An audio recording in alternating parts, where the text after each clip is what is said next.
ఒకటండి ఏపీలో పెద్ద ఎత్తున అవినీతి జరుగుతుంది అనేక కార్యక్రమాల్లో అనేటువంటిది ప్రజల్లో బలంగా వెళ్ళిపోతున్నటువంటి సూచనలు కనపడుతున్నాయి. అది ప్రభుత్వం గుర్తించిందా? డెఫినెట్గా అండి, డెఫినెట్గా అవినీతి జరుగుతుందంటే దాన్ని ఖచ్చితంగా చాలా వరకు అవినీతి మీద కన్నేసి ఉంచారు చంద్రబాబు నాయుడు గారు. ఎక్కడన్నా ఆయన దృష్టికి వచ్చింది ఖచ్చితంగా జరిగింది. నేను ఒక గర్వంగా చెప్పగలను. ఇప్పుడు ఎవరైతే డీజీపీ మన ఠాగూర్ గారు ఉన్నారో వారి ఆధ్వర్యంలో ఏసీబీ డీజీగా ఉన్నవారు, చీఫ్గా ఉన్నవారు అనేక వందల కోట్ల రూపాయలు అవినీతిని అంతమొందించడానికి ఫ్రీ హ్యాండ్ ఇచ్చి చేపించినటువంటి వ్యక్తి చంద్రబాబు నాయుడు గారు. చంద్రబాబు నాయుడు గారు దృష్టికి వస్తే ఈవెన్ పార్టీ లీడర్ కాదు, కార్యకర్త కాదు, ఎవరిని క్షమించడు. చంద్రబాబు నాయుడు గారు నాకు తెలిసి సరే దేశమంతా వేరే రాజకీయంగా మాట్లాడచ్చు, కానీ ఆయన ఆంధ్రప్రదేశ్ ప్రజలకు ధర్మకర్తలాగా ఉంటాడండి. ఆయన ఏదన్నా డబ్బులు ఖర్చు పెట్టాలంటే తన జేబులో నుంచి తీసి పెట్టినట్టుగా భావిస్తాడు తప్ప అల్లరి చిల్లరగా దేనికి పడితే దానికి వేల కోట్లు వందల కోట్లు పెట్టేటువంటి వ్యక్తి కాదు. అంత నిజాయితీగా అంత హానెస్ట్గా పనిచేసే వ్యక్తి మీద ఈ రకంగా దుబారాలని అయ్యని ఆయనకు అవసరం లేదండి.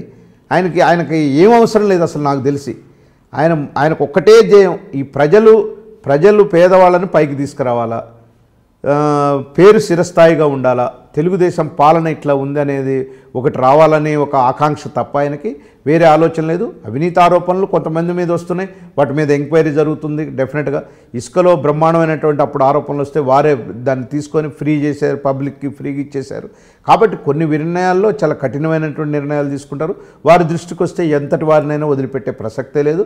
మీకు తెలుసు, గతంలో చంద్రబాబు నాయుడు గారు ముఖ్యమంత్రిగా 9.5 సంవత్సరాలు ఇక్కడ ఉన్నప్పుడు ఒక స్టేషనరీ దాంట్లో శ్రీనివాసులు రెడ్డి మీద వచ్చినటువంటి చిన్న స్టేషనరీ ₹1,00,000 స్టేషనరీ కుంభకోణం మీద ఆయన్ని తీసేశాడు. అట్నే ఒక హెల్త్ మినిస్టర్ మీద వచ్చిన దాని మీద అటువంటి జరగట్లేదు. డెఫినెట్గా నేనేమంటే మంత్రులు కానీ ఎమ్మెల్యేలు కానీ గతంలో సాక్షాధారం మీరు అన్నారు. గతంలో పోచారం శ్రీనివాసరెడ్డి గారి మేనల్లుడు 75 లక్షల కుంభకోణంలో ఉన్నాడు అన్నప్పుడు ఆయన తీసి పక్కన పెట్టారు. కానీ ఇవాళ అదే చంద్రబాబు నాయుడు గారు తన సహచర మంత్రుల మీద పెద్ద ఎత్తున అవినీతి ఆరోపణలు వచ్చినప్పటికీ కూడా ఉపేక్షిస్తున్నారు. ఇది పార్టీకి నష్టం అవుతుంది అనేటువంటిది పార్టీలో పెద్ద ఎత్తున చర్చ జరుగుతుంది. అయితే నేను అదే అంటున్నాను విక్రమ్ గారు, ఈ అవినీతి ఆరోపణలు మంత్రుల మీద కానీ లేకపోతే ఎమ్మెల్యేల మీద కానీ ఎవరైనా చేస్తుంటే అవి గనుక నిర్ధారణ అయ్యి నిజంగా కనుక వస్తే డెఫినెట్గా వాళ్ళని నిర్దాక్షిణ్యంగా తీసేయడానికి చంద్రబాబు నాయుడు గారు ఎట్టి పరిస్థితిలో వెనక వైజాగ్ భూముల మీద నివేదిక ఎందుకు బయట డెఫినెట్ నివేదిక వస్తుంది. వాళ్ళు ఇంకా దాన్ని ఏదో స్క్రీనింగ్ చేస్తున్నారు, ఇంకా ఏదో డేటా కలెక్ట్ చేస్తున్నారట. మేము మొన్న ఈ మధ్య కూడా అడిగాము, త్వరలోనే దాన్ని కూడా బహుశా వస్తుండొచ్చు బయటికి. నేనేమంటున్నానంటే పోచారం శ్రీనివాసరెడ్డి గారి దాని మీద వచ్చిన స్టేషనరీ దానికి సంబంధించి అది ఎవిడెన్స్తో సహా వచ్చేసింది ఆల్రెడీ. ఇక్కడ హెల్త్ మినిస్టర్ మీద జరిగిన దాన్ని కూడా ఎవిడెన్స్తో సహా. అదేవిధంగా మీరు కాంగ్రెస్లో కొంతమంది మీద నిర్దిష్టమైనటువంటి ఆరోపణలు చేశారండి గతంలో, ముఖ్యంగా కుండ్రు మురళి గారు ఇటువంటి వాళ్ళ మీద చేశారు. ఇప్పుడు వాళ్ళనే పార్టీ కండువా వేసి ఆహ్వానిస్తున్నారు. ఇవి రాంగ్ సిగ్నల్స్ పోవా? రాంగ్ సిగ్నల్స్ అంటే ఇక్కడ మేము ఎవరి మీద అయితే ఆరోపణలు చేశామో వాళ్ళ మీద కొంతమంది మీద కేసులు పడ్డాయి, అవి కొట్టేశారు, బయటకు వచ్చారు. మేమేమంటామంటే ఒకసారి ఒక అవినీతి ఆరోపణలు చేసినటువంటి వ్యక్తి అవి చట్టపరంగా పోయి ప్రూవ్ అయ్యి ఉంటే శిక్ష అనుభవిస్తాడు, మా జోలికి రాము, మేము తీసుకోము. కానీ ఒకసారి పోయిన తర్వాత వాళ్ళది క్లీన్ చిట్ ఎప్పుడైతే వచ్చిందో క్లీన్ చిట్ వచ్చిన వాళ్ళని ఖచ్చితంగా తీసుకుంటాం.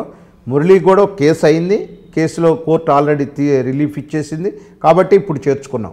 కాకపోతే రాజకీయాల్లో ఉండే వాళ్ళకి కొన్నిసార్లు మేము ఎలిగేషన్ చేసినా వాళ్ళు ఎలిగేషన్ చేసినా ఆ పక్కమ్మడి చేసే వాళ్ళ వల్ల వాళ్ళ మీద వస్తుంది, వీళ్ళ మీద వస్తుంది. అవి చట్టంలో కనుక అవి తేలితే మటుకు ఖచ్చితంగా దోషులే.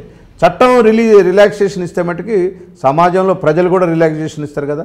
ఇవాళ దోచుకున్నారు 44,000 కోట్లు అంటే కూడా ప్రజలు 65 సీట్లు ఇచ్చి పంపుతున్నారు. ఇవాళ అసెంబ్లీకి పంపారు 65 సీట్లు ఇచ్చి.